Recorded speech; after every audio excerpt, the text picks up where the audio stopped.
Hello les géomagiciens, j'espère que vous allez bien. Aujourd'hui, nous parlons de méthodes. Alors, les méthodes, qu'est-ce que c'est?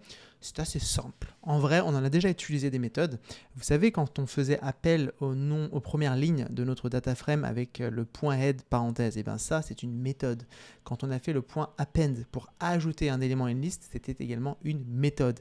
Donc, des méthodes, ce sont des outils, des built-in outils qui sont intégrés directement dans le code et qui permettent d'accéder à des informations ou de modifier des informations de nos variables.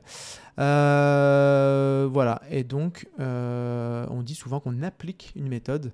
Alors je vais vous mettre en français. Voilà, on dit que l'on applique une méthode lorsqu'on l'applique. Lorsqu'on l'applique. Les paramètres des mots-clés.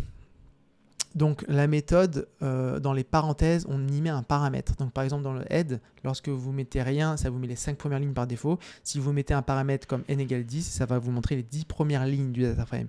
N égale 100, les 100 premières lignes, etc. Vous avez compris. Quand on faisait la méthode append, vous vous rappelez, on mettait un élément entre parenthèses et ça ajoutait cet élément à notre liste. Voilà comment ça fonctionne. Ok ? Voilà, donc ça, c'est ce que je viens de vous raconter. Les attributs, en plus des méthodes variables en Python, des données leur sont associées, appelées attributs. Par exemple, plus tôt dans la leçon, nous avons rencontré l'attribut dataframe dtype. Pour connaître le type, eh bien, c'est un attribut. Les méthodes exécutent une tâche et renvoient une sortie. Par exemple, le head est capable de ressortir les 5 premières lignes, tandis que les attributs, eux, stockent des informations. Par exemple, le dtype, lui, contient les types de données et ça va donc stocker cette information. Je pense que ça va être assez simple, cet exercice. Tout d'abord, n'oubliez pas de faire fonctionner le setup cellule. Donc, le setup cellule, je le lance. J'exécute, j'enregistre, ok. Alors, call the string method lower on the variable category. Bon, alors, catégorie point lower. Bon, tac. Qu'est-ce qui va se passer? Eh bien, ça va me mettre le texte laptop en minuscule. Normalement, j'exécute. Voilà. Tac. Oh là là, décidément. Pourtant, je l'ai rechargé juste avant de commencer. Et c'est vraiment, vraiment fragile. Donc, je pense que là, comme je l'ai enregistré, on va l'avoir en mémoire. Non, bon, tant pis, c'est pas grave. Catégorie.lower. Tac, tac, tac. Et donc forcément, je suis allé beaucoup trop vite. Qu'est-ce que j'ai fait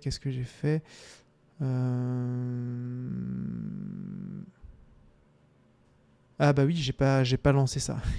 J'ai pas lancé ça, donc il connaissait pas catégorie. Il m'a dit c'est quoi catégorie? J'en ai jamais entendu parler.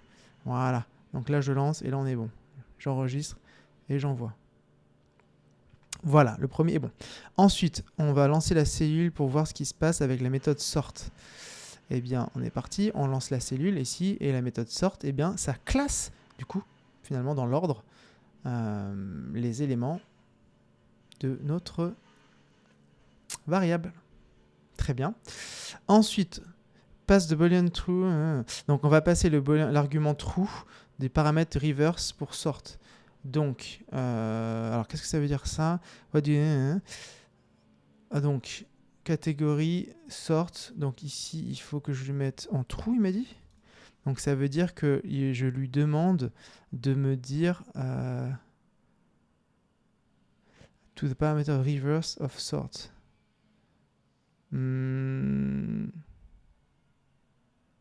Ok, très bien.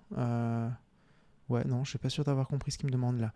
On va la refaire. Donc, passer l'argument boolean true au paramètre reverse for sort. Donc là, il manque le paramètre reverse. Hein. Donc, reverse.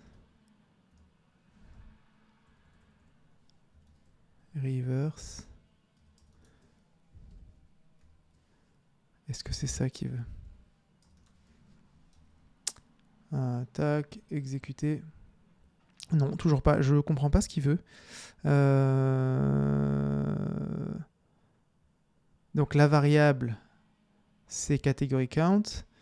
La méthode, c'est sort. Tout va bien. Et le paramètre est l'argument. Mais alors là... Ah oui, d'accord, ok, pardon. C'est que j'ai mis ça sous forme de méthode alors que... Ok, ok, ok, ok. Ok les amis, pas de panique. Donc là, on devrait être bon. Ouais, donc en gros, je lui demande d'inverser. Voilà, c'est juste, je mets un paramètre où inverse la liste, et du coup, au lieu d'être du plus petit au plus grand, il me met du plus grand au plus petit. Ok, je sais pas pourquoi ils sont partis dans ce délire, mais voilà, voilà, ils sont partis sur... J'avais pas vu où ils voulaient en venir, mais voilà, en gros, je lui ai demandé d'inverser, et on a inversé notre liste. Voilà, donc ça, c'est pour ce petit exercice, c'était très rapide. Donc la notion de méthode, et je vous dis à dans la prochaine vidéo où on parlera de Summarizing Categorical Data. Résumé des données catégoriques. Ça va être sympa ça. À bientôt. Ciao.